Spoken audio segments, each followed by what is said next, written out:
Assalamualaikum warahmatullahi wabarakatuh. Kita berjumpa lagi di sesi ulasan laporan laksana ke-64 ini. Seperti biasa, saya harap semua di luar sana mematuhi SOP bagi mengurangkan risiko jangkitan COVID-19. Laporan laksana ini adalah wadah atau saluran tentang usaha-usaha kerajaan membantu rakyat. Dan kini laporan ini kita perluaskan sebagai penyampai maklumat tentang Pelan Pemulihan Negara ataupun PPN dan juga bantuan-bantuan yang berkenaan.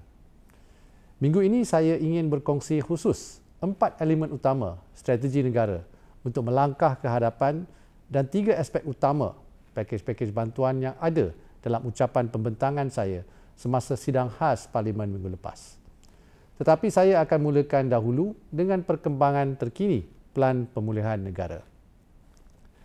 Berdasarkan data dan sains, kadar vaksinasi penduduk yang tinggi mengurangkan insiden kes bergejala serius. Pemerhatian ini selaras bukan sahaja dengan pengalaman antarabangsa tetapi juga untuk Sarawak dan Labuan. Setelah mencapai kadar vaksinasi 40% penduduk dewasa dan ke atas, bilangan kes baharu COVID menjadi kurang relevan kerana kebanyakan kes adalah kes yang tidak bergejala ataupun bergejala ringan iaitu kategori 1 dan 2 sekaligus mengurangkan beban terhadap infrastruktur kesihatan awam.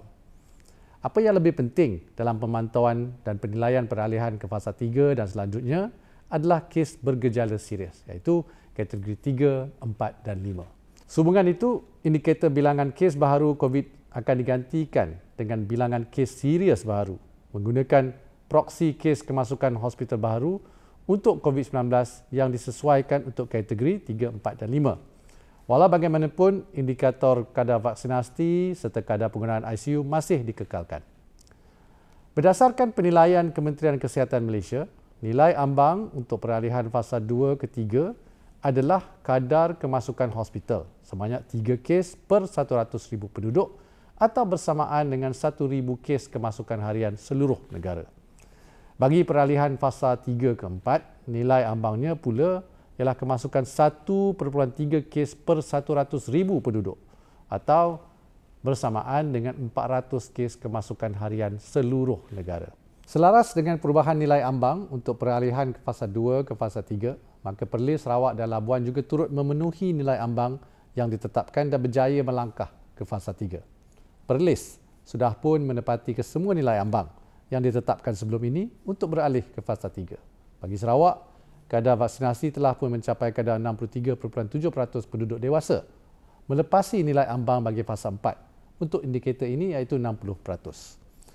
Pengalaman Sarawak adalah dengan peningkatan vaksinasi, bilangan kemasukan ke ICU telah menurun dengan ketara, bukan sahaja di bawah 50% iaitu nilai ambang fasa ketiga, tetapi ke tahap hanya 29%. Walaupun jumlah kes di Sarawak masih melebihi nilai ambang yang diumumkan sebelum ini, tetapi tahap risiko di Sarawak terkawal dengan bilangan kes bergejala serius atau dalam kategori 3, 4 dan 5 di tahap yang sangat rendah. Situasi di Labuan merupakan satu kejayaan. Tidak lama dahulu, Labuan mengalami keadaan tenat dengan penularan tak terkawal, tetapi dengan langkah yang diambil, terutamanya gerakan vaksinasi secara besar-besaran, kes COVID baru serta kes di ICU jatuh dengan ketara. Situasinya sama seperti Sarawak, tetapi lebih ke hadapan dengan kadar vaksinasi telah pun mencecah 80% penduduk dewasanya. Kadar vaksinasi yang tinggi ini menyumbang kepada pengurangan pesakit dalam wad ICU sehingga ke tahap hanya 20%. Selaras dengan pengalaman Sarawak, Labuan juga menunjukkan penurunan kes baru secara keseluruhan dan kejatuhan ketara kes di ICU yang sangat rendah seiring dengan peningkatan kadar vaksinasi penduduk. Sekarang saya nak sentuh mengenai saiz pakej bantuan negara kita setakat ini. Ada orang kata bantuan yang kerajaan berikan untuk rakyat tak cukup besar. Ya, betul ke? Okey, kerajaan sekarang dah pun umumkan 8 pakej bantuan dan rangsangan ekonomi bernilai RM530 bilion. Termasuklah belanjawan terbesar pernah diumumkan dalam sejarah negara, iaitu belanjawan 2021 yang bernilai RM322.5 bilion. Bayangkan, walaupun negara kita di tengah-tengah kegawatan ekonomi dunia tahun lalu, paling teruk sejak Perang Dunia Kedua, kerajaan masih lagi komited dan mampu adakan pakej bantuan bernilai RM305 bilion atau 22.7% daripada KDNK. Jumlah ini untuk 2020 sahaja dan jumlah ini antara yang terbesar di dunia kalau kita bandingkan dari aspek peratusan KDNK berbanding dengan pakej-pakej rangsangan negara lain seperti Indonesia, Korea Selatan dan Amerika Syarikat. Apa pula 4 elemen utama strategi negara untuk melangkah ke hadapan? Pertama, melaksanakan Perintah Kawalan Pergerakan sebagai usaha mengurangkan penularan wabak. Kedua, memperkasa program imunisasi COVID-19 kebangsaan atau PIK bagi membina ketahanan diri. Ketiga, memperkenalkan pakej-pakej bantuan dan rangsangan ekonomi untuk memastikan kehidupan rakyat terpelihara dan memulih semula ekonomi. Keempat, memperkenalkan Pelan Pemulihan Negara atau PPN sebagai strategi peralihan keluar secara berfasa daripada krisis COVID-19. PPN mengguna pakai strategi seluruh negara ataupun whole of nation approach yang menyatukan usaha semua pihak, kerajaan, rakyat, sektor swasta, pakar-pakar malah parti politik yang berlainan fahaman. Kunci utama kepada semua usaha pemulihan negara ini tetap saya tegaskan adalah tahap vaksinasi yang akan dicapai. Kita boleh merasa sedikit lega kerana secara purata lebih 400,000 dos dah berjaya kita capai setiap hari dan kita pernah mencecah lebih 550,000 dos sehari. Dari segi perbelanjaan, kerajaan telah memperuntukkan RM3.9 bilion bagi membeli bekalan vaksin sebanyak 79.9 juta dos. Kita juga amat menghargai sumbangan 2.9 juta dos vaksin daripada negara Jepun, Amerika Syarikat, China dan United Kingdom. Jadi sebenarnya pembelian bekalan vaksin dah cukup untuk memvaksinasi semua populasi Malaysia. Tapi kita kena ingat, penerimaan vaksin ini secara berperingkat. Jadi kita tak dapat nak vaksinasi seluruh penduduk Malaysia sekaligus. Itu sebabnya kita letakkan sasaran akhir Oktober untuk vaksinasi semua penduduk dewasa. Ada yang tanya, mengapa tak boleh dapat semua vaksin sekaligus? Kerana bukan kita saja yang nak vaksin. Kita berebut vaksin dengan semua negara di dunia. Jadi, pengeluar vaksin kena bahagi-bahagikan bekalan untuk semua negara. Walaupun kita dah sign kontrak, bekalan tak boleh sampai sekelip mata. Bagi yang belum mendaftar untuk vaksinasi, saya sarankan agar segera mendaftar melalui aplikasi MySejahtera. Tolonglah fikirkan keselamatan orang-orang di sekeliling kita, terutamanya keluarga yang tersayang. Sekarang saya nak terangkan pula 3 aspek atau kita boleh panggil serampang 3 mata bagi pakej-pakej bantuan. Yang pertama, melindungi nyawa melalui pengukuhan sistem kesihatan awam dan vaksinasi kebangsaan. Lebih RM3.7 bilion dah kita peruntukkan bagi sistem kesihatan awam di bawah Kementerian Kesihatan Malaysia ataupun KKM untuk perbelanjaan berkaitan pandemik COVID-19. Dan ini tidak termasuk belanja membeli vaksin. Antaranya, Kerajaan Persekutuan telah menyalurkan RM1.6 bilion di bawah pakej prihatin, RM1.4 bilion di bawah belanjawan 2021 dan lebih RM500 juta peruntukan tambahan bawah pakej pemerkasa tambahan. Selain itu, kita berikan juga peruntukan khas kepada semua negeri bagi menangani wabak COVID-19 dengan RM260 juta peruntukan keseluruhan. Semua ini adalah untuk membeli kit ujian saringan, menampung kos logistik vaksin, tambah baik kapasiti peralatan kesihatan dan perubatan, serta wad ICU dan juga untuk allowance khas petugas barisan hadapan dan sukarelawan kesihatan. Aspek kedua ialah melindungi rakyat supaya tiada yang tertinggal. Kerajaan telah mengubah suai bantuan-bantuan mengikut keadaan dan keperluan golongan yang terkesan. Kalau kita tinjau dari tahun lepas di bawah pakej prihatin, kerajaan telah mengumumkan Bantuan Prihatin Nasional ataupun BPN yang berjumlah RM18 bilion yang memanfaatkan 11 juta penerima. Inilah bantuan tunai terbesar dalam sejarah negara. Ini juga kali pertama M40 menerima bantuan tunai. Di bawah pakej terbaru, Pemulih, kerajaan terus membantu rakyat kumpulan B40 dan juga M40. Setiap bulan, mulai bulan Julai hinggalah Disember, bantuan kerajaan adalah berterusan melalui Bantuan Prihatin Rakyat ataupun BPR. Inisiatif bantuan tunai dengan kadar antara RM450 hingga RM2,300 untuk 8.4 juta penerima B40. Bantuan khas COVID-19 atau BKC, bantuan tunai secara one-off pada kadar antara RM250 hingga RM1,300 bagi setiap penerima untuk manfaat 11.4 juta penerima BPR sedia ada dan penerima kumpulan M40, dan terakhirnya bantuan kehilangan pendapatan RM500 diberikan kepada mana-mana individu yang telah diberhentikan kerja atau tiada lagi caruman di KWSP ataupun Perkeso.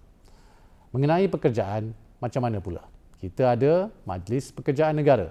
Majlis Pekerjaan Negara ini sasarkan 500,000 pekerjaan dan setakat ini kita telah bantu wujudkan 320,000 peluang pekerjaan. Sebenarnya bermacam-macam bantuan dah dihulurkan kerajaan. Saya sendiri minggu lepas baru pergi ke Segambut untuk menyampaikan bakul makanan kepada 1,000 keluarga miskin. Bulan lepas saja saya dah sampaikan 2,500 bakul makanan bernilai RM250,000 di Lembah Pantai, di Bagi dan juga di Segambut. Tapi saya pasti masih ada rakyat yang tercicir dari menerima bantuan. Kerana itulah kita semua perlu memainkan peranan mengikut konsep whole of nation. Bukan sahaja kerajaan, kita juga perlu mainkan peranan. Kalau ada jiran kita yang hidup melarat, kita cuba tanya jika mereka ada berdaftar dengan Jabatan Kebajikan Masyarakat ataupun Baitul Mal. Jangan terkejut, ada orang yang tak tahu mereka layak terima pelbagai bantuan. Mungkin juga mereka tak tahu cara nak memohon. Jadi kita bantu mereka. Akhir sekali, aspek ketiga, iaitu menjamin kelangsungan perniagaan. Bantuan yang berterusan telah dan sedang disalurkan kepada usahawan PKS dan usahawan mikro. Mereka ini tentunya dibebani pelbagai komitmen seperti bil-bil, sewa dan gaji pekerja yang perlu dibayar. Kepada mereka ini diperuntukkan hampir RM20 bilion sebagai bantuan melalui program subsidi upah. Setakat ini, RM15.6 bilion telah disalurkan bagi manfaat lebih 330,000 majikan dan 2.8 juta pekerja yang dapat terus bekerja. PKS yang mengalami penjusutan pendapatan diberi subsidi upah RM600 sebulan untuk setiap pekerja sehingga had 500 pekerja. Mulai bulan Ogos, subsidi upah ini akan diperincikan di dalam slip gaji setiap pekerja yang menerima subsidi upah kerajaan. Selain itu, daripada tahun lepas lagi, perniagaan juga telah dibantu dengan moratorium pinjaman secara automatik selama 6 bulan di bawah prihatin. Seterusnya dibantu pula dengan bantuan bayaran balik secara bersasar bawah Belanjawan 2021. Lepas tu, bagi PKS yang terkesan, sekarang ada lagi moratorium 6 bulan secara opt-in di bawah pakej pemulih baru-baru ini. Perusahaan mikro yang layak juga mendapat bantuan melalui geran khas prihatin. Jumlah keseluruhan peruntukan JKP yang telah dan akan disalurkan adalah RM6.1 bilion.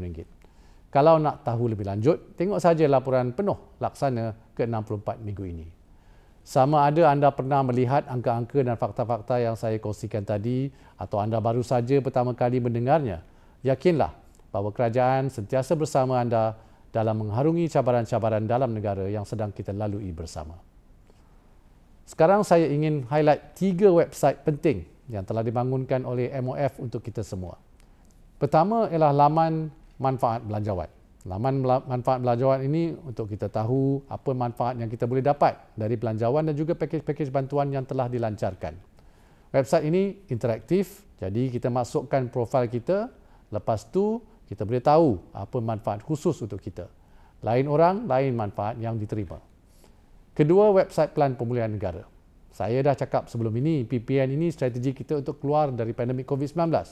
Jadi kalau nak tahu apa perancangan kita, bolehlah pergi ke laman ini. Ketiga, website Kewangan Rakyat. Website ini tunjukkan maklumat-maklumat berkaitan penyaluran bantuan setakat ini kepada rakyat dan perniagaan. Jadi kalau nak tahu banyak mana kerajaan dah belanja dan golongan mana yang terima bantuan, inilah tempat yang perlu dituju. Sekian ulasan saya untuk laporan laksana. Dan sebelum mengakhiri sesi kali ini, ingin saya ingatkan sekali lagi bahawa semua pakej-pakej yang dilancarkan kerajaan seperti pemulih, permai, permekasa dan permekasa tambahan saling melengkapi satu sama lain di dalam membantu rakyat. Teruskan disiplin mengikuti SOP yang ditetapkan dan stay safe semua. Kita pasti menang bersama. Sekian, wabillahi taufiq wal hidayah. Wassalamualaikum warahmatullahi wabarakatuh. Terima kasih.